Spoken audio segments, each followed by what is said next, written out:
अभी हम एक फंक्शन की लिस्ट बना रहे थे, तो मम्मी पापा ने अपने अपने सर्कल के लोग बता दिए कि भाई इनको बुला लेना, मम्मी ने अपने बता दिए। फिर उन्होंने कहा कि अब तुम अपने सर्कल के लोग देख लो, उनको भी ऐड कर लो इसी में। तो जब हम अपने सर्कल के लोगों के नाम लिखने लगे तो हमको सर्कल आ गया, मतलब हमको चक्कर आ गया कि हमारा तो कोई सर्कल ही नहीं है, हम किसको बुला लें।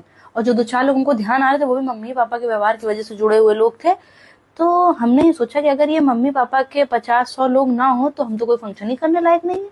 तो मतलब हमें बड़ा अचंभा हुआ ये सोच के कि सारा आजकल सोशल सर्कल जो सिर्फ सोशल मीडिया पे ही चल रहा है क्या, पर्सनल लेवल पे तो कोई सर्कल ही नहीं है। अच्छा, मम्मी पापा जब शादी ब्याह करते हैं तो उनमें वो 200 लोगों को बुलाते हैं, उसके बाद भी वो 250 लोग उनसे नाराज हो जाते हैं और ये कहते हैं कि भाई अभी हमने उस ग्रुप को तो टच ही नहीं करा।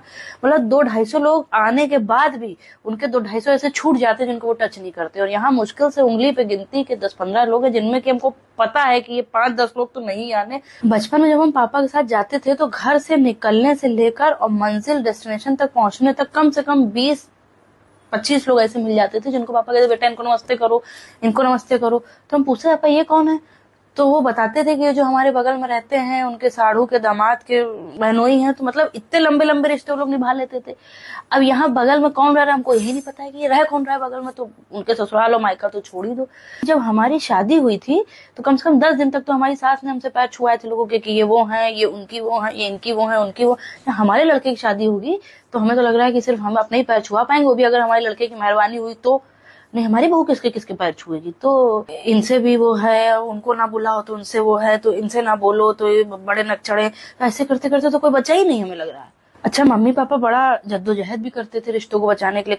अब आजकल के जो लोग हैं, हम लोग हैं जैसे, उनको कोई मतलब ही नहीं है, नहीं बोले नहीं बोले, चलो तुम एक बार ना बोलो हम 10 बार नहीं बोलेंगे। तो ये करते करते कोई बचा ही नहीं है। अच्छा, दोस्ती यारी चल नहीं पा रही क्योंकि हर आदमी अपने पैसा कमाने में बिजी है। जो पुराने दोस्त थे वो भी अपनी लाइफ में बिजी हो गए, जो फ्रेंड्स थी हमारी वो सब अपने बच्चे कच्चे में बिजी हो गई। तो दोस्त यार भी नहीं बचे, मुश्किल से 1-2-3 बच्चे हैं बस। और रिश्तेदारों से भैया गर्मी की कमी नहीं है कि भाई आप हमारे घर एक बार नहीं, हम 4 बार आपके घर नहीं आएंगे, हम टूकने नहीं आएंगे। ये सब करते करते अब कोई बच्चा नहीं है। जो मम्मी ही पापा निभाते चले आ रहे हैं 25-30 सालों से, वही लोग बचे हैं। अच्छा, पहले तो 5-5, 6-6, 7-7 बच्चे भी होते थे कि अगर आपका सोशल सर्कल नहीं भी है तो भी वो 7 लोग मिलकर 14 हो गए, 14 के 21 हो गए।